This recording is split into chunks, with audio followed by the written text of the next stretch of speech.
Game of Thrones. Game of Thrones.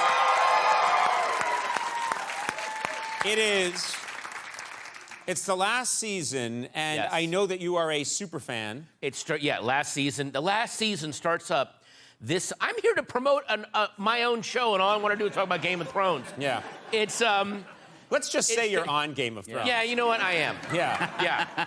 And poor Game of Thrones doesn't get enough press. It really doesn't get it. Yeah. It just feels very strange that this month is the beginning of the end of Game of Thrones, and it's the end of Avengers Endgame. Like that whole thing. Like these two gigantic franchises are coming to a close, and that to me feels it feels sad, but it also feels very hopeful because we don't know what the next gigantic pop culture thing that will be out there that will take over. We don't know what that's going to be yet. No. So what I'm saying is we don't know. Somewhere sitting in a Starbucks or, on his or her blog is the person creating the next thing that we can't see it yet. Right now, it's a compelling thought. Right now, in the world, someone is hatching something that's going to change everything, but we don't know what it is. And it's something that sounds ridiculous, but then will be amazing. So someone is going, what if baked goods got wizard powers? We're like, what? Cupcakes don't fight with spells. And then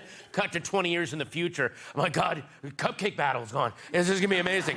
I can't believe it. I don't know who's gonna die. It's either gonna be the fudge one with the vanilla filling, or it's gonna be the vanilla one with the fudge filling. And they always mess with you. You don't know who's gonna do it. That's the thing. You don't know who's gonna win. It is true that afterwards, people just accept. What is it? Yes. What is it? Is it people with swords? And is it dragons? Sort of, but also we're throwing zombies in there. And they're fighting over a throne, and you'd say, it sounds a little muddled to me. Right. Biggest thing ever. Biggest thing ever. And then there's also crazy sex. There's dragons and zombies, and then the most insane sex scenes in the middle of all of it, and we're gonna make it work. Yeah. I remember watching, hearing about it and being like, oh, that seems kind of fun and silly. Yeah, and exactly. watching the first one and feeling like this is going to be my guilty pleasure because it's like dragons? Like, I'm a grown man. What am I watching dragons and swords for? It's also the only porn I'm allowed to be watching when my wife... my wife comes in the room and she goes, breasts! And I go, Game of Thrones! Yeah. I'm all right. And you can literally go like, no, these breasts are integral to the plot. I actually have to see these. This decides who will win. And by the way, but it's not a guilty pleasure.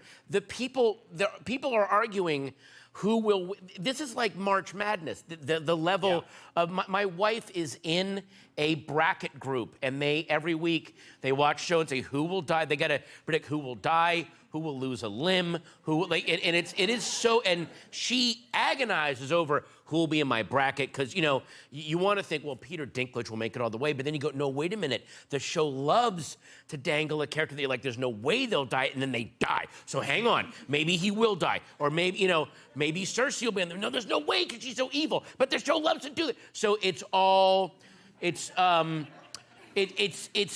nerd mind at level red. That's really what it is.